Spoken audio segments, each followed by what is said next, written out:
புதுச்சேரியில் +2 தேர்வு முடிவுகள் வெளியானதில் 597 மதிப்பெண் பெற்று மாநில அளவில் தனியார் பள்ளி மாணவி முதலிடத்தை பெற்றுள்ளார்.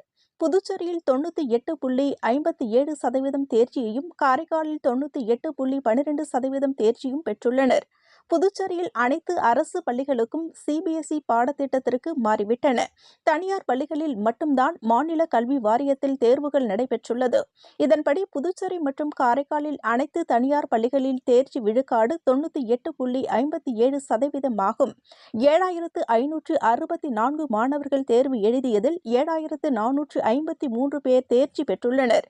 253 பேர் கணிப்பொறி அறிவியலில் 100க்கு 100 மதிப்பெண் பெற்றும், 122 பேர் கணிப்பொறி பயன்பாட்டில் 100க்கு 100 மதிப்பெண்களும், தமிழில் ஒருவர், பிரெஞ்சில் 75 பேர் என 100% தேர்ச்சி பெற்றுள்ளனர்.